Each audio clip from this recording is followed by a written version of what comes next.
Bom, vamos dar início, então, ao nosso encontro de estudos para o livro Evangelho segundo o Espiritismo dessa noite. Hoje é dia 1º de outubro de 2015, são 20 horas e 3 minutos, vai virar agora, 26 graus na cidade de Jaú. Nós estamos transmitindo este encontro de estudos diretamente da Associação Jauense de Estudos Espíritas, localizada na cidade de Jaú, estado de São Paulo, Brasil. Eu gostaria de lembrar aos companheiros que daqui a 2 dias, Kardec faz aniversário de nascimento, né? Dia 3 de outubro de 1804. 206 anos. 207 anos, né? Se não me falha a memória, é isso? Estou enganado? Faz a conta aí, ó. 1804 para 2015. Eu acho que deve, se fosse 1800, seriam 215, né? Menos 4, 209. Deve ser 1804 para 2015. Então, Kardec vai fazer, ou faria, daqui 2 dias... 131. Não, deve ser 231, então, porque nós estamos em 2015, né, velho? Foi no comecinho, né? Hã? É, 200, no nosso site tem uma homenagem a ele, lá na home, deixa eu ver quanto é que está escrito lá. Deve ser 211, é 212. 212 anos. 211 anos. 211 anos. Né? E no nosso site tem um preito, né, uma homenagem feita a ele, que eu considero bastante inspiradora essa homenagem, embora eu não precise de homenagem nenhuma, né? Mas a nossa lembrança, o nosso carinho a ele, pela passagem do seu aniversário de nascimento, a nossa gratidão pelo trabalho dele, né? Deixar registrado aqui esse carinho, essa gratidão a Kardec. E aos espíritos que o ajudaram na realização desse trabalho. Nós estamos estudando, então, o capítulo 12, Amai os vossos inimigos. Nós estamos no item 3, né? Que é a continuação do título Pagar o Mal com o Bem, que diz o seguinte: se o amor do próximo é o princípio da caridade, amar aos inimigos é a sua aplicação sublime, porque essa virtude constitui uma das maiores vitórias conquistadas sobre o egoísmo e o orgulho. O egoísmo é a grande chaga da humanidade e o orgulho é o grande empecilho da evolução de qualquer espírito, né? O orgulho é primo irmão, né? O filho dileto do egoísmo. Não obstante, geralmente nos equivocamos quanto ao sentido da palavra amor aplicada a esta circunstância. Jesus não entendia, ao dizer essas palavras, que se deve ter pelo inimigo a mesma ternura que se tem por um irmão ou por um amigo. A ternura pressupõe confiança. Ora, não se pode ter confiança naquele que se sabe que nos quer mal. Não se pode ter para com ele as efusões da amizade, desde que se sabe que é capaz de abusar delas. Entre as pessoas que desconfiam umas das outras, não pode haver os impulsos da simpatia existentes entre aquelas que comungam nos mesmos pensamentos. Não se pode, enfim, ter a mesma satisfação ao encontrar um inimigo que se tem com um amigo. Esse sentimento, por outro lado, resulta de uma lei física. Se é uma lei física, é uma lei referente ou equivalente, ou ligada diretamente à matéria, não é isso? A da assimilação e repulsão dos fluidos. Nós falamos alguma coisa, né, de passagem no nosso último encontro, a respeito desta lição aqui. Então, os fluidos, os amigos, eles se atraem, eles se assimilam, né? Se atraem uns aos outros. E os dos inimigos, naturalmente, se repelem. Polaridades diferentes. né? Então, por isso que a gente não se sente bem perto de uma pessoa que não nos quer bem. Existe uma distância, e essa distância, ela não é só uma distância do coração, vamos dizer assim, é uma distância que é realmente física mesmo, porque é a repulsão dos fluidos. Você não se aproxima muito de uma pessoa que você não tem confiança, ou que você sabe que te quer mal, né? Naturalmente por isso, você pode se aproximar, pode ficar por perto, por educação e tal, mas não tem para com a pessoa as efusões da amizade, da alegria, né, da satisfação, do prazer de estar perto de quem você mas não se sente bem mesmo por essa razão, né? Fluidicamente não há atração. Quando você se aproxima de um amigo, há uma ligação, mas é uma ligação verdadeira, fluídica. Como os dois polos de um ímã, você pega o polo negativo e o polo positivo, eles se atraem, não é? São polaridades diferentes, mas eles se atraem. Não tem relação com o ímã, mas fluidicamente isso acontece da mesma maneira que acontece com o ímã. E os dois polos iguais, eles se repelem. Às vezes, né? Até com pensamentos que não pensam igual a gente, mas tem uma simpatia. Não, o pensamento diverso também é motivo para repulsão fluídica. Pode ver que a pessoa, por exemplo, se ela souber, ou mesmo que não saiba, que você é espírita, e ela tem uma outra crença que repulsa naturalmente o espiritismo, ela se sente, ou ela fica indiferente a você, ou ela fica distante, ou ela te evita. Muitas vezes, a relação de inimizade com alguém começa exatamente por esse fator, pela divergência de pensamentos. Os pensamentos não se coadunam, a pessoa pensa diferente. Não estou falando só da questão filosófica, religiosa, não. Qualquer questão que a pessoa pense diferentemente da gente, é razão para a repulsa fluídica, independente da manifestação do pensamento. O pensamento ele não precisa ser manifesto ou manifestado. Entendeu? As pessoas pensam diferentemente e não precisa haver a manifestação do pensamento para que haja repulsão fluídica. Porque o que orienta, o que qualifica o fluido é o pensamento. Então, os fluidos sendo qualificados diferentemente, automaticamente eles não se ligam, eles não se atraem. Porque um tem uma qualificação e outra tem outra qualificação. Automaticamente não há a assimilação fluídica. É diferente, por exemplo, quando a gente vem no centro espírita, que todo mundo tem o mesmo pensamento, o ambiente fica gostoso, fica agradável, né? Porque as pessoas se ligam automaticamente. A pessoa pode estar num canto da sala e o outro no outro, que se sente bem perto da pessoa. Se sente bem com a pessoa no meio. Eu tenho uma amiga que eu posso estudar pra caramba, mas eu não consigo ajudar ela. E ela tem o conhecimento escrito na leitura de tudo. E ela tem tudo sobre o que ela possa ter aqui. Tem todas as... uma vida boa, tem saúde, ela procura muita coisa para ela. Então, mas fluidicamente, o pensamento dela qualifica o fluido, o ambiente. Nós já falamos, nós já conhecemos isso. Então, nós sabemos que cada pessoa tem uma atmosfera fluídica própria. De conformidade com o que a pessoa pensa, ela qualifica fluidicamente o ambiente e a própria atmosfera pessoal daquela maneira. É por isso que você não se sente bem, ou por isso que você não consegue adentrar. Você não consegue ajudá-la. Por quê? Porque existe uma barreira fluídica entre você e ela. Embora exista a amizade, como ela pensa de maneira diferente, ela qualifica o fluido que é próprio dela de maneira diferente. Então não há como... É por isso que não há como você ajudar as pessoas que não desejam ser ajudadas.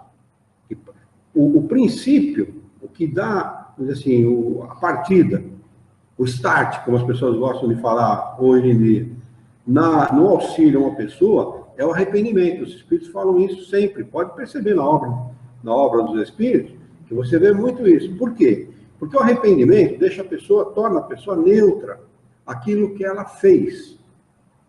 E neutra também do ponto de vista do preconceito a respeito de uma determinada coisa. Ela para de pensar em determinada forma a respeito de uma determinada situação. Então, quando vem a boa influência é acatada, porque ela está predisposta a mudar. Entendeu? Então, essa predisposição à mudança, cujo start é dado pelo arrependimento, é o início de tudo. Mas é só o início. Então, ela tem que receber a boa influência, acatar a boa influência e mudar a sua predisposição mental. Mudar a maneira de pensar a respeito de uma determinada coisa. Quando ela muda, aí você tem acesso. Está falando com ela aqui, mas ela está a 200 km de distância. Exatamente. Exatamente, mas é isso mesmo. E não adianta querer ajudar, porque não consegue. Ela se coloca assim, ela é um pilar, ela tem que girar em torno de tudo, assim, é muito louco. Não consigo. Sabe uma situação que muda uma pessoa como essa? É uma pessoa começar a doar o seu tempo num lugar onde existe sofrimento. Ela já foi. Mas se ela insistir, ela muda. Ela já foi. Mas ir eventualmente e tal, ela tem Ela já trabalhou numa voluntária, já viu. Tem que dar. Mas mesmo assim, ela... Então não foi o suficiente. Ela tem que ser impactada por uma situação para ela mudar. Ela pode fazer. Ou passar por uma experiência. É o que normalmente acaba acontecendo. Passa por uma experiência traumatizante, aí ela muda. A vida é isso mesmo, né? A vida tem esse propósito. A vida tem esse propósito. O propósito da vida é mudar, gente. O propósito da vida é alterar a nossa maneira de ser, para melhor. Esse é o propósito da vida. Então, se não muda de um jeito, muda de outro. Tem gente que fica sofrendo mal. É isso mesmo. É isso mesmo. Vamos lá, então. Esse sentimento, por outro lado, resulta de uma lei física, a da assimilação e repulsão dos fluidos. O pensamento malévolo emite uma corrente fluídica que causa penosa impressão. O pensamento benévolo, e não está falando aqui, no caso de malévolo e benévolo, no sentido de uma pessoa má ou de uma pessoa boa. É no sentido de pensamentos similares. O pensamento malévolo, no sentido de ser divergente do seu, e benévolo de ser o mesmo da outra pessoa. Porque senão, por exemplo, dois marginais não se atrairiam.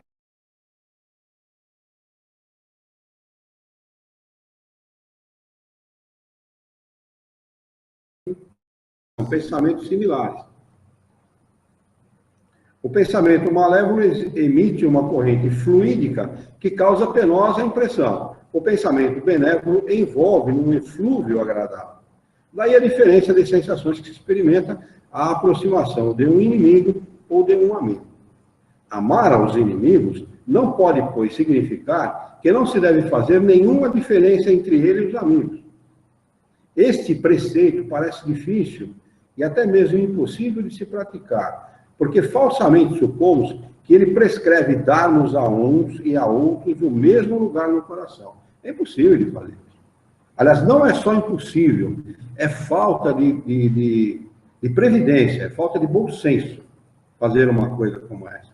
Você não pode ter para com uma pessoa que você sabe que é manifestamente sua inimiga o mesmo tratamento que para com um amigo. Você vai ser traído de alguma maneira. Então, não se deve fazer isso. É falta de bom senso. Hã? Não pode. De jeito nenhum. As pessoas fazem essa confusão com o Evangelho de Jesus. Nós devemos amar os nossos inimigos e ter para com ele, agir para com ele da mesma maneira que você age com um amigo. Não é assim. Nós não devemos desejar o mal. Isso é outra situação. Você pode não cumprimentar a pessoa, não ficar perto da pessoa, não sorrir para a pessoa, enfim, agir com ela da mesma maneira que ela age com você, de maneira indiferente, porque às vezes a pessoa nem te conhece e age assim com você. Você pode ser também para com ela indiferente, mas jamais desejar o mal. Sempre desejar o bem. É isso aí que é o amado dos inimigos. Isso, exatamente. Aliás, a gente não só pode desejar o bem, como fazer prece por essas pessoas. É muito interessante essa questão da prece. A prece muda, viu? Muda as pessoas e muda as situações. É muito interessante. Amar aos inimigos não pode, pois, significar que não se deve fazer nenhuma diferença entre ele e os amigos. Este preceito parece difícil e até mesmo impossível de se praticar, porque falsamente supomos que ele prescreve dar-nos a uns e a outros o mesmo lugar no coração. Se a pobreza das línguas humanas nos obriga a usarmos a mesma palavra para exprimir formas diversas de sentimentos, a razão deve fazer as diferenças necessárias segundo os casos. Amar aos inimigos não é, pois, ter por eles uma afeição que no contato de um inimigo faz bater o coração de maneira inteiramente diversa que o de um amigo. Mas é não lhes ter ódio, nem rancor ou desejo de vingança. É perdoá-los sem segundo interesse. Fazer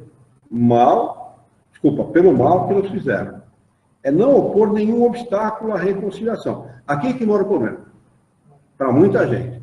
Aliás, para a grande maioria das pessoas. As pessoas dizem, olha, eu não tenho mágoa, eu não tenho rancor, não tenho ódio, não desejo mal para essa pessoa, mas eu quero essa pessoa longe de mim. Bem distante. Esse é o grande problema. Eu tenho um problema assim com duas pessoas. Dois sobrinhos mesmo. Eu não tenho desejo mal, faço prece por eles todo dia e tal, mas eles, com a vida deles, eu com a minha. Não porque fizeram coisa contra mim, fizeram coisas contra o meu pai e minha mãe, e eu considero que o que eles fizeram é uma coisa que realmente não se faz nem com cachorro, quanto mais com o avô e com a avó. Então, quero distância. Bom, vamos resolver isso em outra encarnação. Quero distância deles. Tá? Isso não é certo. Não é certo agir assim, porque é o que eles, apesar que eles nunca vieram se reconciliar comigo, eu não sei como eu agiria se eles viessem falar comigo. Talvez eu não oporia nenhum obstáculo, né? Mas se depender de mim ir até eles, eu não vou. O que eu considero errado também, tá certo? Talvez uma iniciativa como essa talvez mudasse toda a situação, mas eles agiram de maneira totalmente equivocada em relação aos avós, menosprezaram, humilharam. Apesar que meu pai e minha mãe não desencarnaram com raiva deles, nem nada disso, tá? Mas eu acho que a atitude deles não se faz em hipótese alguma. Marcou de maneira muito ruim. Eu tinha um carinho muito grande por eles. Frequentava a minha casa, ficavam 15, 20 dias no mês de casa, né? Então, são situações que eu não tenho, como eu disse, não tenho nenhum sentimento adverso contra eles, absolutamente. Mas eu não sei se eu oporia obstáculo ou não a uma reconciliação com eles. Se viesse falar comigo, não sei se eu oporia. Talvez não, pela situação, pelo entendimento que a gente tem da doutrina, pela ajuda que a gente tem dos bons espíritos, talvez não oporia obstáculo. Como não? Nunca opus obstáculo à reconciliação com ninguém, né? Na vida da gente acontece sempre. Depende se a reconciliação está sincera. Né? Exatamente. Eu já tive problema sério com duas pessoas da família, e quando me chamaram para reconciliar, eu fui o primeiro a não opor nenhum obstáculo. Aliás, até uma maneira gostosa de você dar uma lição na pessoa, né? Eu não uso isso como vingança, mas uma maneira que você se utiliza para ensinar a pessoa que o que ela fez está errado, né? É uma maneira boa, porque você não precisa ser agressivo, você não precisa ser vingativo, você não precisa usar nenhum subterfúgio como esse para poder ensinar a pessoa. Ela mesma acaba percebendo o que fez, abaixou a guarda, pediu reconciliação, fui lá e me reconciliei. Não teve problema nenhum. Até fui até a casa da pessoa, das duas. Fui até a casa da pessoa, porque a pessoa me chamou para conversar, né? Eu fui. Mas esse obstáculo à reconciliação, eu considero o ponto-chave dessa lição, né? A gente, como espírito, como cristão, jamais deve impor obstáculo à reconciliação. Houve uma chance de reconciliar-se, se reconcilia, e é a melhor coisa que faz, porque para a gente não levar a coisa para outra vida, né? Mesmo porque teve propósito desse tudo. Claro, Sem dúvida que tem um propósito. Sem dúvida. Mas o mundo, ele é redondo, né? E ele está sempre voltando no mesmo lugar, né? Ele dá uma volta e volta no mesmo lugar. Tanto assim como assim, né? Então a gente não sabe o que vai acontecer daqui 10, 15, 20 anos, sei lá, daqui uma hora. A gente não sabe, né? Que a vida sempre nos coloca diante daqueles com quem nós não queremos estar. Não é assim? Às vezes a gente quer estar com uma pessoa e não tem chance de estar com aquela pessoa, né? Mas com quem a gente não quer estar, a vida sempre nos coloca em volta dele. De alguma maneira, a vida dá esse jeitinho de nos levar. Tem que fazer oportunidade, né? A gente quer, não quer, mas está aparecendo oportunidade de mudar essa situação. Exatamente. É desejar-lhes o bem em vez do mal. É alegrar-nos em lugar de aborrecer-nos com o bem que os atinge. É estender-lhes a mão prestativa em caso de necessidade. É abster-nos por atos e palavras de tudo o que possa prejudicá-los. É, enfim, pagar-lhes em tudo o mal com o bem, sem a intenção de humilhá-los. Todo aquele que assim fizer, cumpre as condições do mandamento: amai aos vossos inimigos. Amar aos inimigos é um absurdo para os incrédulos. Aquele para quem a vida presente é tudo, só vê no seu inimigo uma criatura perniciosa, a perturbar-lhe o sossego, e do qual somente a morte o pode libertar. Tem uma pessoa que frequentava o Centro Espírita um tempo atrás, que ela tinha uma questão de inimizade com uma outra, que ela falava sempre daquela questão, mas não aceita, o cara me fez mal, o cara me prejudicou, porque não sei o que e tal. E não aceitava, viu? É gozado como entranha, né? Deve ser questão de outras encarnações, é entranha na pessoa de tal maneira que, quando surge, a pessoa não aceita. Daí o desejo de vingança. Aí sim, se a pessoa partir para esse lado da vingança, aí pode esquecer que ela não aprendeu nada ainda, né? Não há nenhum interesse em perdoar, a menos que seja para satisfazer o seu orgulho, aos olhos do mundo. Perdoar até mesmo lhe parece, em certos casos, uma fraqueza indigna da sua personalidade. Se não se vinga, pois nem por isso deixa de guardar rancor e um secreto desejo de fazer o mal. O cara está sempre articulando alguma maneira de se vingar daquele cara, ou direta ou indiretamente, né? Para o crente, e mais ainda para o espírita, a maneira de ver é inteiramente diversa, porque ele dirige o seu olhar para o passado e o futuro, entre os quais a vida presente é um momento apenas. Sabe que, pela própria destinação da terra, nela devem encontrar homens maus e perversos, que as maldades a que está exposto fazem parte das provas que deve sofrer. Os pontos de vista em que se coloca torna-lhe as vicissitudes menos amargas, quer venham dos homens ou das coisas. Se não se queixa das provas, não deve queixar-se também dos que lhe servem de instrumentos. Tem esse lado também, viu? Às vezes o cara não é um inimigo direto da gente e tal, ele está ali apenas na condição de ferramenta para o nosso teste, né? A quantas anda os nossos sentimentos, né? Como é que está a nossa capacidade de não desejar vingança, né? A quantas anda o nosso sentimento cristão, se realmente nós temos um sentimento cristão, ou se nós já aprendemos, que a vida nos coloca nessa situação muitas vezes, viu? Eu recebi cometido uma injustiça contra mim, de uma pessoa que eu jamais esperava esse tipo de injustiça. Tá? Vem na hora para testar mesmo, né? Para saber como é que você está, como é que você vai agir. Que é da reação que você mede, não da ação. Né? É da reação a um fato, ou um ato, ou uma circunstância qualquer, que você realmente mede, ou é capaz de medir a quantas anda o seu sentimento. Se você reage daquela maneira, porque realmente você ainda não aprendeu, né?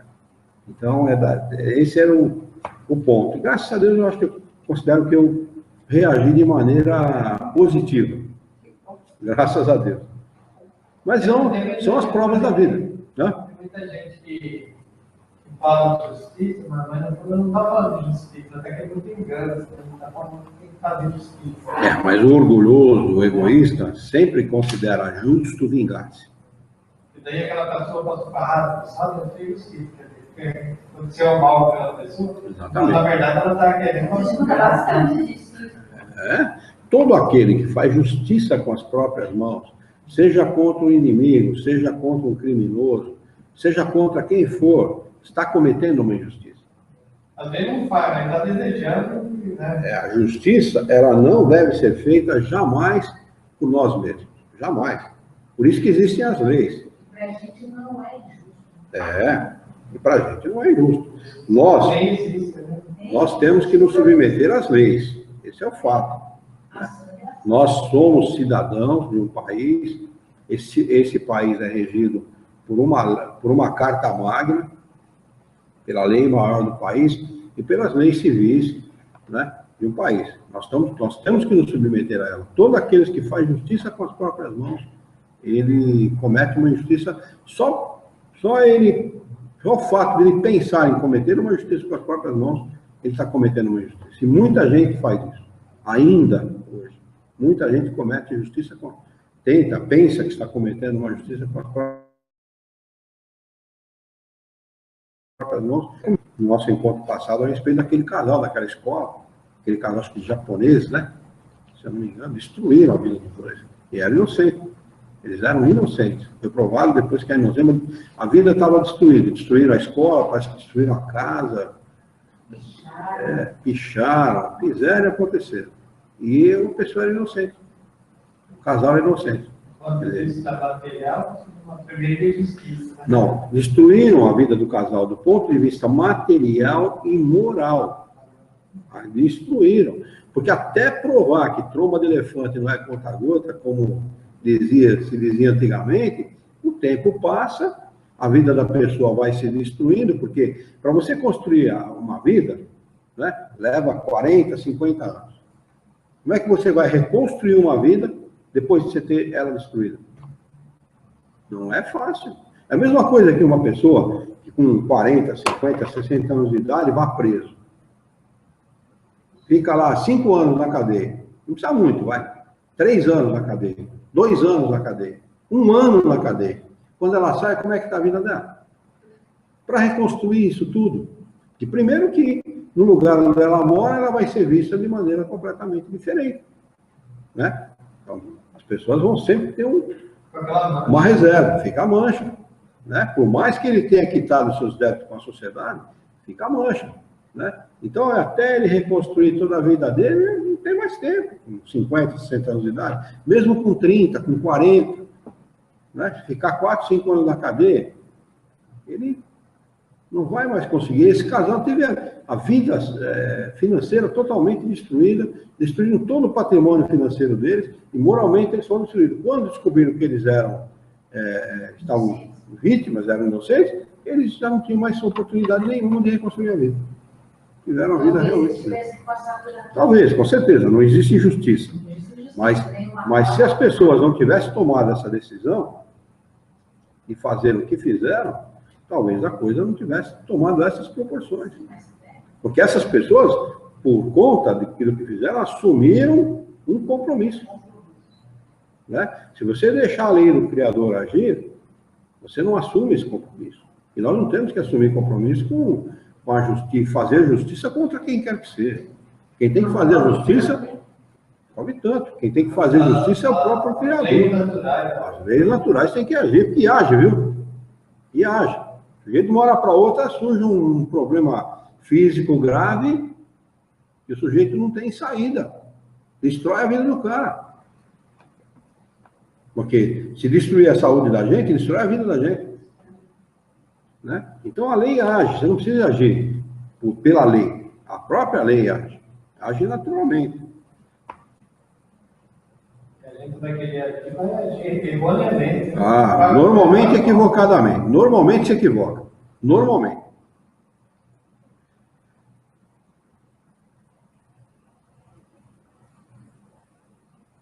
O ponto de vista em que se coloca torna-lhes as vicissitudes menos amargas quer venha dos homens ou das coisas.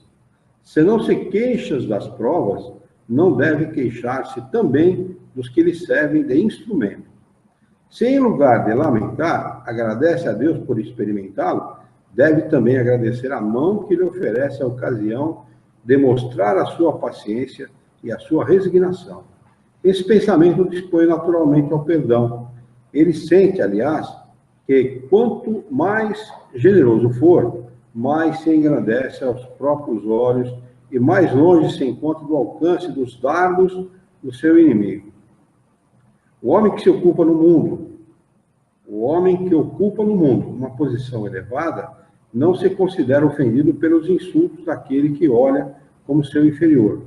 Assim acontece com aquele que se eleva no mundo moral, acima da humanidade material. Compreende que o ódio e o rancor envileceriam e rebaixariam, pois, para ser superior ao seu adversário, deve ter a alma mais nobre, maior e mais generosa.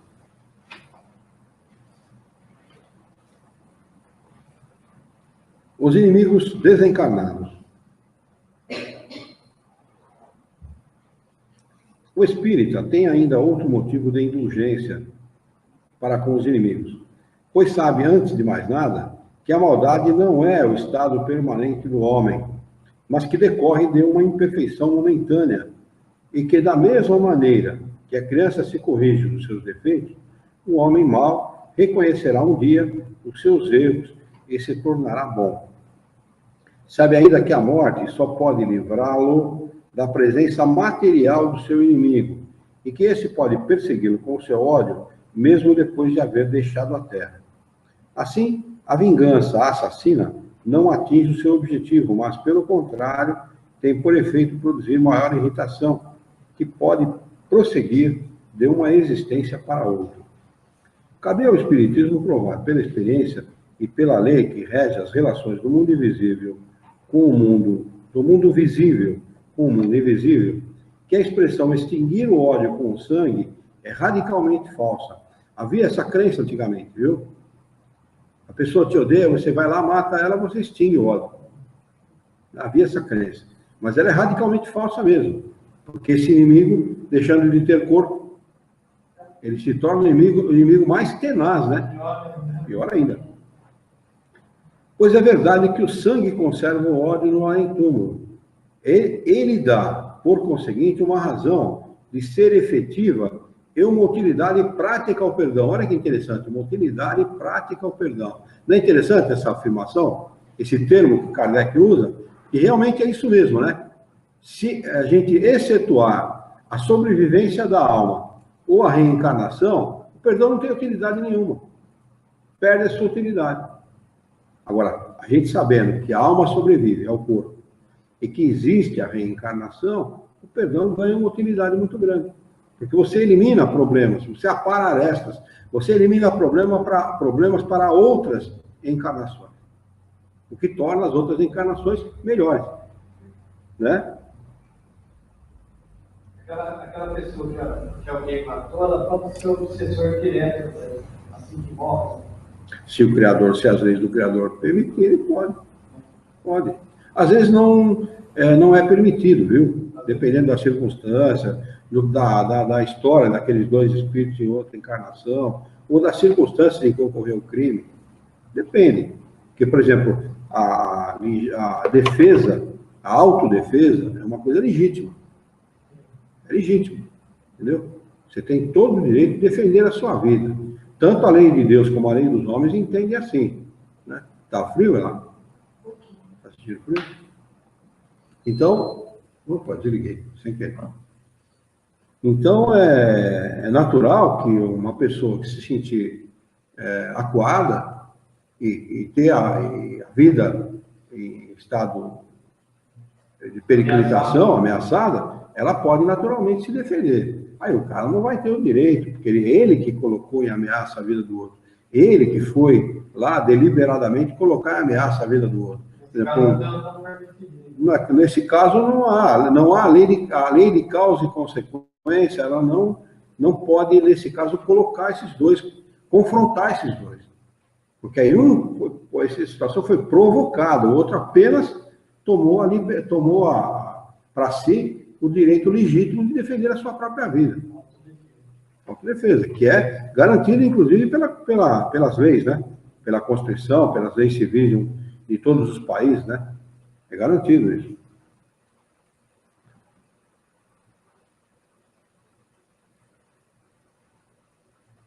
Bem como a máxima do Cristo, amai os vossos inimigos. Não há coração tão perverso que não se deixe tocar pelas boas ações, mesmo a contragosto. O bom procedimento não dá, pelo menos, nenhum pretexto a represálias, e com ele você pode fazer de um inimigo um amigo antes e depois da morte. Com o mau procedimento, ele se irrita, e é então que serve de instrumento à justiça de Deus para punir aquele que não perdoou. Está vendo em que situação? Em que circunstância é permitido? É permitido nessa circunstância. O cara é duro, né? O cara não perdoa, então ele vai sofrer as consequências dos seus atos, da sua maneira de pensar. Pode-se, pois, ter inimigos entre os encarnados e os desencarnados.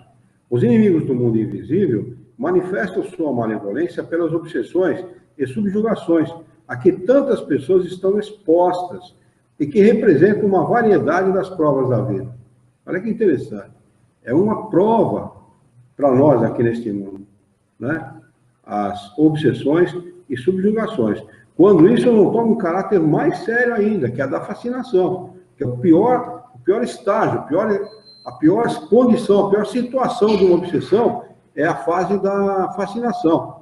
Né? É pior que a subjugação, é pior que a obsessão em si. Né? É uma situação grave. Essas provas, como as demais, contribuem para o desenvolvimento e devem ser aceitas com resignação, como uma consequência da natureza inferior do globo terrestre. Se não existissem homens maus na Terra, não haveria espíritos maus ao redor da Terra. Se devemos, portanto, ter indulgência e benevolência para os inimigos encarnados, igualmente as devemos ter para com os que estão desencarnados. Antigamente ofereciam-se sacrifícios sangrentos para apaziguar os deuses infernais, que nada mais eram do que espíritos maus. Aos deuses infernais sucederam os demônios, que são a mesma coisa. Os espíritos vêm provar que esses demônios não são mais do que as almas dos homens perversos que ainda não despojaram dos seus instintos materiais, que não se pode apaziguá-los senão pelo sacrifício dos maus sentimentos, ou seja, pela caridade, e que a caridade não tem apenas o efeito de impedi-los de fazer o mal, mas também de induzi-los ao caminho do bem e contribuir para a sua salvação. É assim que a máxima, amai aos vossos inimigos, não fica circunscrita ao círculo estreito da terra e da vida presente, mas integra-se na grande lei da solidariedade e da fraternidade universais. É linda essa lição, né? Mas talvez que Jesus tinha explicado isso aqui, mas a vida não tem. Ele falava na linguagem da época, de alguma maneira, dessa forma. Entendeu? Porque analisando as traduções bíblicas do autor que eu sempre cito, do Severino Celestino da Silva, analisando as traduções bíblicas, ele analisa essa passagem. E ele comenta a respeito exatamente dessa ideia, de que Jesus não falava em se amar aos inimigos da mesma maneira que nós amamos os amigos. Na língua de Jesus, na língua coloquial, que era o hebraico, né? Desculpe, o aramaico, tem um outro significado. Por isso que houve um grande erro traduzir-se do hebraico para o grego. Houve um grande equívoco, se cometeu um equívoco muito grande, porque se distorceu o valor das palavras, e a conotação e o enfoque que foi dado para aquele momento, sabe? Quando uma tradução dessa é feita, você tem que tomar um cuidado muito grande, você tem que conhecer a língua com a profundidade necessária, para você poder fazer a tradução muito próxima daquilo que foi tentado traduzir do pensamento. Uma palavrinha errada muda. Uma vírgula errada. Uma vírgula errada muda todo o sentido da frase. Então, Jesus não falou que nós devemos, literalmente, ele não ensinou a amar os seus inimigos, mas ensinou a não odiá-los, que é diferente de amar. Eu acho que ele Ou de não amar. dessa forma também, né? Ele queria odiar as pessoas que queriam. E ele falava de duas maneiras. Com os seus seguidores, com os apóstolos, ele falava de uma maneira. Com o povo em geral, ele falava de outra maneira. Seus apóstolos, ele falava diretamente, objetivamente. E com aqueles que o seguiam, as pessoas, o povo da plebe, ele falava de maneira mais velada. Mais velada, não falava diretamente. E ele falava também em função das circunstâncias da época. O povo hebreu estava subjugado por Roma. Havia dois governos dentro de Jerusalém. O governo romano, que era o que mandava efetivamente, e o governo do próprio povo hebreu, né, que mandava, vamos supor, tinha que reportar as suas atitudes ao governo romano. Então era subjugado pelo governo romano. Né? Quer dizer, Jesus falava para essa circunstância, porque o povo hebreu não gostava de pagar imposto, como ninguém gosta até hoje, né? De pagar imposto e, sobretudo, pagar imposto para estranho. Quer dizer, foi dessa circunstância que nasceu. Jesus aproveita essa circunstância para ensinar aqueles que o seguiam, seus apóstolos, os princípios básicos da moralidade. Acho que não é como não posso pagar imposto. Eu acho que pagaria até com prazer se fosse bem usado, né? Não se fosse desse jeito que é, né? Você acaba entrando no mérito da questão, né? Porque o imposto é uma coisa que sempre houve, em todas as épocas. Você pegar as épocas mais remotas da humanidade, os espertalhões sempre... foi a primeira coisa que foi criado no mundo, foi imposto. Se você pudesse ver ele, né? No que ele estava sendo usado, então, seria até... esse é o problema, você acaba entrando no mérito da questão. Porque nós, na atual circunstância que nós vivemos, por exemplo, trazendo a coisa para o nosso país hoje, nós temos que pagar e não discutir. Esse é o grande problema. Porque toda vez que você paga alguma coisa, toda vez que você investe o dinheiro em alguma coisa, você tem o direito legítimo de discutir o que é feito com aquele dinheiro. Como a gente faz aqui na casa? Põe um balancete todo mês, dizendo explicitamente o que é feito com o dinheiro, aonde é gasto o dinheiro, aonde é empregado o dinheiro de cada um. E a gente convida as pessoas a lerem esse balancete, porque é um direito legítimo de cada um saber aonde está sendo aplicado cada centavo que ele eventualmente tenha dado na casa. Mas o governo não faz assim, o governo escamoteia. Então é onde as pessoas começam a discutir o valor dos impostos. Eu pago e não tenho nada. E você imagina, isso numa época em que as mentes e os corações estão muito mais desenvolvidos. Você imagina a época de Jesus, há 2000 anos atrás, onde o homem era semi-selvagem. Quer dizer, o cara não discutia... o cara não discutia se o dinheiro ia ser aplicado no país dele, porque ele sabia que o dinheiro não ia ser aplicado no país dele. Todo o dinheiro era canalizado para Roma, manter os exércitos, o luxo dos patrícios romanos e tal, o Senado, os senadores. Era para isso. Quer dizer, pior ainda, pior do que nós, porque a gente discute o mérito. Eles nem o mérito podiam discutir, porque o dinheiro era todo desviado, realmente. Nada era empregado na localidade. Né? Pelo contrário, o povo hebreu foi subjugado várias vezes. E nesse período de Jesus, foi subjugado pelo povo romano, e o povo romano falava que o povo, o judeu, tinha menos valor que um asno. Isso é que eles falavam, viu? O romano dizia que um hebreu, que um judeu, tinha menos valor que um asno, que um burrinho. Eles imaginam como eles eram subjugados, humilhados, pisoteados. Por isso que Jesus manda dar outra face. Eles esperavam um Cristo, né, que viesse para... Mas isso é profecia dos profetas lá, de antes de Jesus, muito antes de Jesus. muito antes. Essa profecia aconteceu lá, foi Elias, lá atrás, entendeu? Que falou que viria um enviado, queria libertar o povo judeu e tal. Né? Eles estão esperando até hoje esse cara. Eles esperam esse Jesus até hoje. Mas vamos ver aqui o que ele fala nesse subitem. Se alguém te ferir na face direita. Vós tendes ouvido o que diz, o que se disse. Ou seja, na Bíblia, né? No Antigo Testamento. Está escrito lá, olho por olho e dente por dente. Isso é chamado de a pena de Italião, né? Ela é muito extensa, viu? Não é só isso aqui, não. Normalmente essa frase só que a gente conhece, ela é muito extensa. Procurem pena de Italião no Google, lá que vocês vão ver que a coisa é muito grande. Eu, porém, vos digo que não resistais ao mal, mas se alguém te ferir na tua face direita, oferece-lhe também a outra.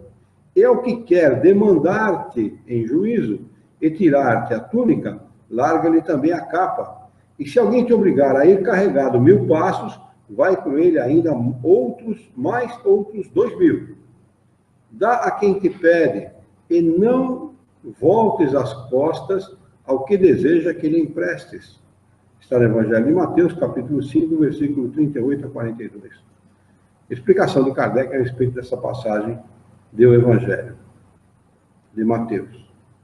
Os preconceitos do mundo, a respeito daquilo que se convencionou chamar ponto de honra, dão esta suscetibilidade sombria, nascida do orgulho e do exagerado personalismo, que leva o homem a geralmente retribuir injúria por injúria, golpe por golpe, o que parece muito justo para aqueles cujo senso moral não se eleva acima das paixões terrenas. Eis porque dizia a lei mosaica, olho por olho e dente por dente, mantendo-se em harmonia com o tempo em que Moisés vivia. Mas veio Cristo e disse, não resistais ao que vos fizer mal, mas se alguém te ferir na tua face direita, oferece-lhe também a outra. Nós não podemos esquecer que Kardec se ateve ao Evangelho de Sassi, a Bíblia, traduzida por Sassi, viu? Kardec não fez a mesma pesquisa, o mesmo estudo que fez, por exemplo, Severino Celestino da Silva. Se ele tivesse feito, ele teria colocado aqui de maneira diferente, tá? Ele se atém, ele fala isso no começo, à tradução de Sassi. Para o orgulhoso, esta máxima parece uma covardia, porque ele não compreende que há mais coragem em suportar um insulto que em se vingar. E isto sempre por aquele motivo que não lhe permite enxergar além do presente. Deve, entretanto, tomar esta máxima ao pé da letra? Não. Da mesma maneira que aquela que manda arrancar o olho, se ele for causa de escândalo. Levada às últimas consequências, ela condenaria toda agressão, mesmo legal, e deixaria o campo livre aos maus, que nada teriam a temer. Não se pondo freio às suas agressões, bem logo todos os bons seriam suas vítimas. O próprio instinto de conservação, que é uma lei da natureza, nos diz que não devemos entregar de boa vontade o pescoço ao assassino. Por essas palavras, Jesus não proibiu a defesa, mas condenou a vingança, dizendo-nos para oferecer uma face quando formos batidos a outra. Disse, por outras palavras, que não devemos retribuir o mal com o mal, que o homem deve aceitar com humildade tudo que tende a reduzir o orgulho, que é mais glorioso para ele se ferir que ferir, suportar pacientemente uma injustiça que cometê-la, que mais vale ser enganado que enganar, ser arruinado que arruinar os outros. Isto, ao mesmo tempo, é uma condenação do duelo, que nada mais é que uma manifestação do orgulho. A fé na vida futura e na justiça de Deus, que jamais deixa o mal impune, é a única que nos pode dar a força de suportar pacientemente os atentados aos nossos interesses e ao nosso amor próprio. Eis porque dizemos incessantemente, voltai os vossos olhos aos vossos olhos para o futuro. Mas acho que esse A aqui está demais. É voltai os vossos olhos para o futuro, viu? Esse A aqui está demais. Está osso? Não tem A. O meu tem um A que está a mais aqui. O cara come, letra no lugar e põe a mais em outro lugar. Voltai os vossos olhos para o futuro. Quanto mais vos elevardes pelo pensamento acima da vida material, menos sereis ferido pelas coisas da terra. Vamos marcar aqui. Não, ainda falta 8 minutos, né? Eu achei que estava na hora. Dá para a gente ler dá para nós iniciarmos as instruções dos Espíritos. E eu acho que a respeito de se alguém interferir na face direita, está claro, ou vocês querem comentar alguma coisa? Está claro, né? Então vamos lá. Instruções dos Espíritos. A vingança foi assinada por Jules Olivier e foi esta manifestação, esta comunicação, esta instrução foi dada na cidade de Paris em 1862. E diz o seguinte: a vingança é um dos últimos resíduos dos costumes bárbaros que tendem a desaparecer dentre os homens. Ela é, como o duelo, um dos derradeiros vestígios daqueles costumes selvagens em que se debatia a humanidade no começo da era cristã. Por isso, a vingança é um índice seguro do atraso dos homens que a ela se entregam e dos espíritos que ainda podem inspirá-la. Portanto, meus amigos, esse sentimento jamais deve fazer vibrar o coração de quem quer que se diga e se afirme espírita. Vingar-se ainda, vós o sabeis, de tal maneira contrário a este preceito do Cristo. Perdoai aos vossos inimigos, como aquele que se recusa, que aquele que se recusa a perdoar não somente não é espírita, como também não é cristão. Eu acho que esse sentimento de vingança é uma coisa que já está aliviada na nossa vida, né? Já está fora dos nossos parâmetros, né? Das coisas que a gente cogita, né? A gente já, acho que essa dificuldade maior a gente já venceu. Então, graças a Deus por esse benefício, né? A vingança é um sentimento tanto mais funesto quanto a falsidade e a vileza são suas companheiras assíduas. Com efeito, aquele que se entrega a essa paixão cega e fatal quase nunca se vinga às claras. Quando é o mais forte, precipita-se como uma fera sobre o que considera o seu inimigo, pois basta vê-lo para que se inflame a sua paixão, a sua cólera e o seu ódio. Existe muito disso na Terra ainda. Eu estava vendo uma reportagem a respeito de drogas ontem, e uma das pessoas que dá entrevista para o sujeito lá que fez a reportagem, um dos entrevistados, ele é contratado única e exclusivamente para matar quem deve para o cartel. Única e exclusivamente. E ele, durante a reportagem, diz assim: olha, tem oportunidades que eles me mandam matar, mas tem oportunidades que eles querem que eu pegue o sujeito e leve ele lá para o cartel. Às vezes viaja 200, 300 quilômetros. Põe no porta-mala, o cara no porta-mala e leva o cara lá.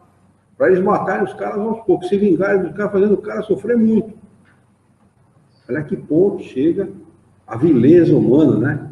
A baixeza humana, né? Que por causa de dinheiro é capaz de cometer um ato deslocado desse, né? Estúpido desse, violento. No mais das vezes, porém, assume uma atitude hipócrita, dissimulando no mais profundo do seu coração os maus sentimentos que o animam. Toma, então, caminhos escusos, seguindo o inimigo na sombra, sem que este desconfie, e aguarda o momento propício para feri-lo sem perigo.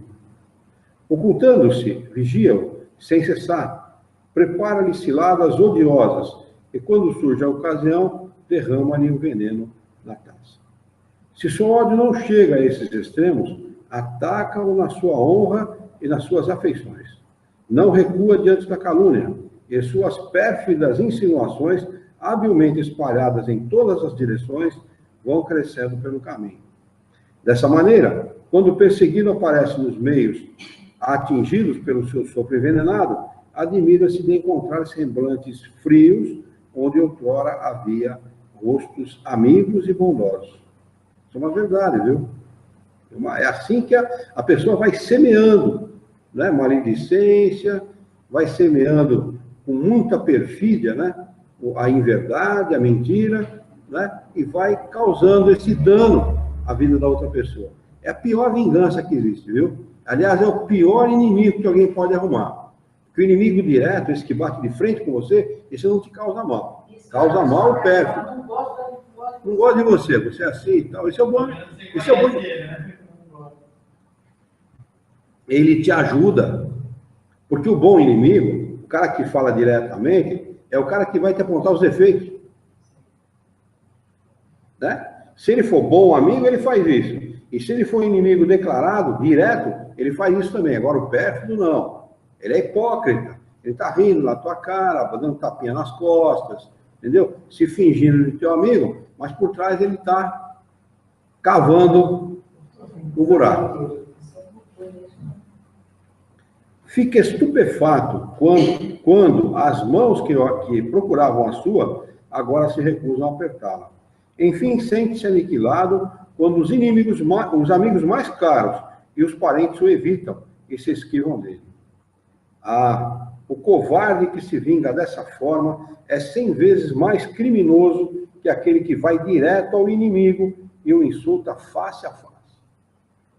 Para trás, portanto, com esses costumes selvagens, para trás com esses hábitos de outros tempos, todo espírita que pretendesse ter, ainda hoje, o direito de vingar-se, seria indigno de figurar por mais tempo na falange que tomou por divisa o lema: fora da caridade não há salvação. Mas não me deterei em semelhante ideia de que um membro da grande família espírita possa jamais ceder ao impulso da vingança, mas, pelo contrário, ao do perdão. Vamos anotar aqui esse título, essa instrução, intitulada O Ódio, com a data de hoje. Hoje é dia 1/10/2015, para nós retomarmos nosso próximo encontro de estudo.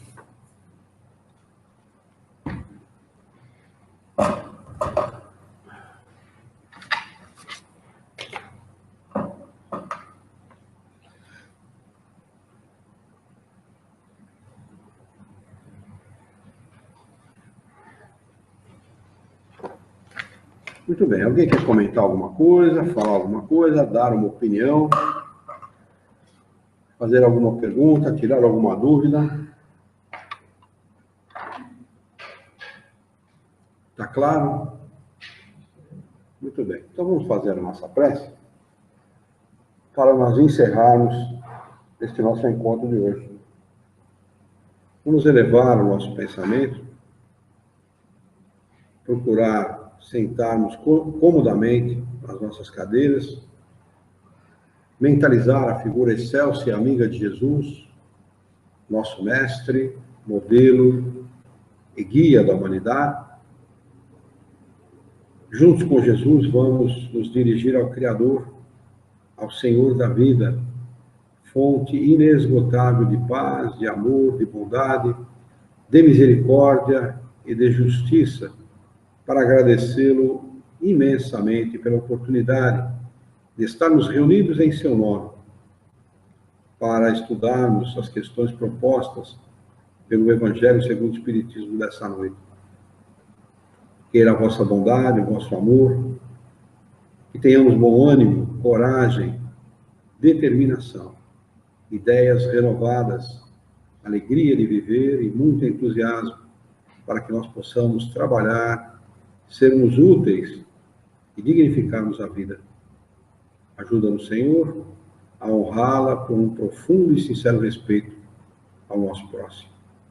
Em teu nome, em nome de Jesus, em nome dos bons espíritos, em nome do nosso diretor espiritual e de sua equipe, de todos os encarnados e desencarnados presentes na nossa reunião, nós a declaramos encerrada.